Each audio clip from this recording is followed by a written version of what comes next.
A fandom is a state or condition of being a fan of someone or something. There are three different types of fandoms. Some fandoms are good, some fandoms are very toxic, and then there's some fandoms that are just very weird. The furry fandom is arguably one of the most weirdest fandoms out there. And that is why for today's video, we will be diving into the existence of furries. In a way, this is probably going to be an educational video. So if you don't know what a furry is, you're about to after you watch this entire video.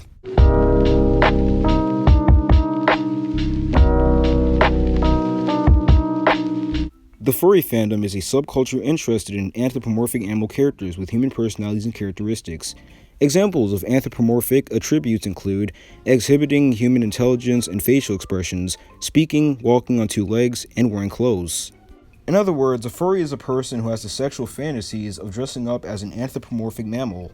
There is a wide population of furries around the world, presumably 2.8 million.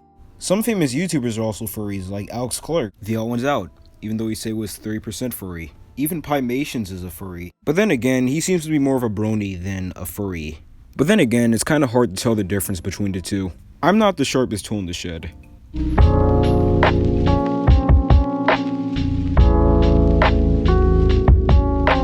Furries were created back in the 1980s from an American writer named Fred Patton. Fred Patton was a famous American writer who was best known for his mangas and furry fan fictions. Here are all 6 of his books.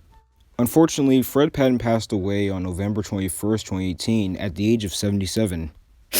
But Tyler, what about Aesop? Aesop was known for most of his furry stories back in the ancient Greek times. Even Walt Disney made furries back in the 1920s. Well, in my defense, if more for people like Fred Patton, the furry fandom probably would have never lived up to its name.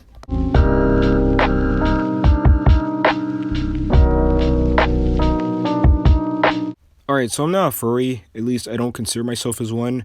However, I do have mixed feelings within the furry fandom. Like, personally, I don't really like the furry fandom. Because, I mean, it means well, but at the same time, they do some really disturbing and surreal things. Damn. How old is Sonic? Damn. Sonic is 15. Okay, so the furry fandom is very weird. We already know that.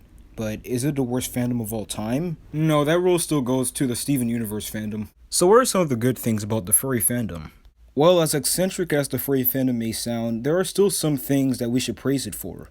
In fact, while editing this, I actually found out that furries were said to be an inspirational tradition to Egyptian, Greek, Japanese, and Native American people. In other words, your ancestors were possibly furries back in the day. Most importantly, if it weren't for people like Aesop, Fred Patton, and even Walt Disney, things like Zootopia, Undertale, or even Chester the Cheetah probably would have never existed.